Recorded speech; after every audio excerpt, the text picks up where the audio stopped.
Hello and welcome back to another video in the world of Monster Hunter. Today we're looking at the Swag Axe, Shatteraxe to be precise. Now Switch Axe is a weapon I'm becoming more and more comfortable with, although I have started to slowly revert back to Charge Blade simply because it has a shield and I'm still not too confident on the iframes. However, it is definitely one of the most powerful weapons going in Iceborne, and it certainly shows with the new Safi weapons. They are slightly overpowered, overtuned, and a little bit busted. So there is a lot going on with the Switch Axes at the moment, and generally speaking, Blast is best, then Poison, then Paralysis, then Sleep.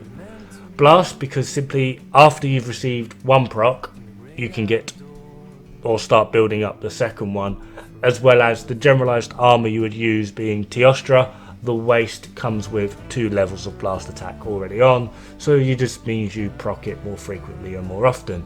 Poison does do some hefty damage against a lot of monsters now in Iceborne, scales very well, and obviously it's damage over time. The problem here is once the monster is poisoned, you can't start building up your next poison until the poison on that monster has run out.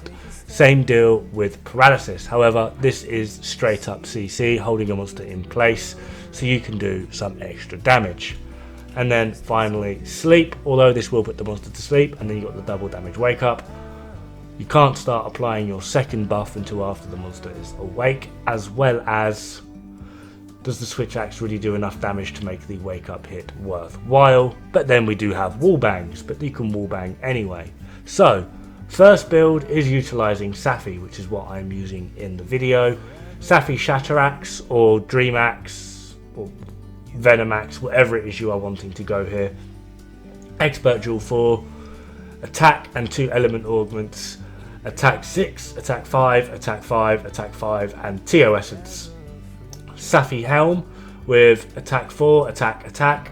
Safi Chest with resentment 4 and then resentment. Kaiser Van Braces with resentment, Kaiser Coil with blast 4, tenderizer, and we're going to ignore this expert for now, and Safi Boots with attack 4, tenderizer, attack, and don't forget your challenger charm. I believe I've got that to level 5 for some odd reason. That should be level 4 because you can't get 5 yet.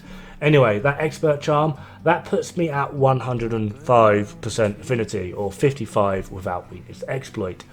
The reason that is there is just to help manage sharpness a little bit better.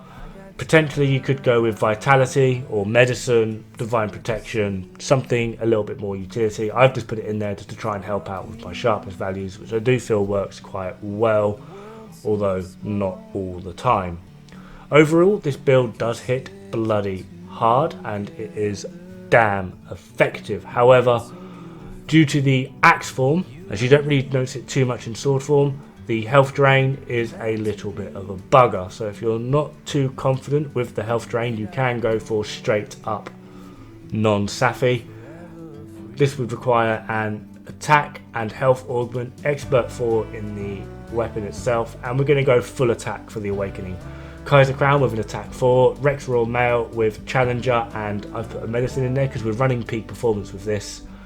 Kaiser Van Braces with challenger 4 and a tenderizer, Kaiser Coil with challenger, medicine, critical 2 and an attack, and then Guru Greaves with attack, critical, and of course the unscathed charm 3. Like I said, we're running peak performance. Now this build in theory does hit for hit slightly more, but one, you're having to rely on peak performance. So if you're not too good at iframing, it's only while peak performance is active, while the previous build, you're operating resentment. You're always going to be taking damage. You're running Safi armor, so it's a lot more sustainable damage.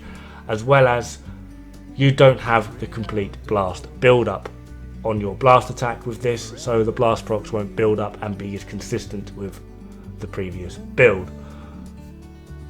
Both are perfectly viable and work absolutely brilliantly. I personally prefer the Safi build simply because I just find it so much more consistent, and I find the blast procs to be a lot more useful in the runs as you get a lot more of them.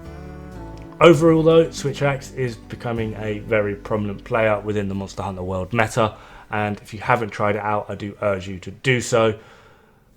My only downfall for it, and I'm pretty sure others have noticed it, but I'm sure more people have gotten used to it, is quite simply the iframes of the weapon. They can be a little bit tricky, especially that little side hop.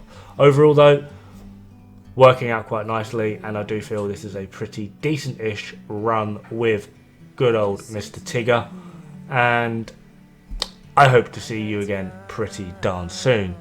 Good luck, have fun, and don't die. It's bad for the health.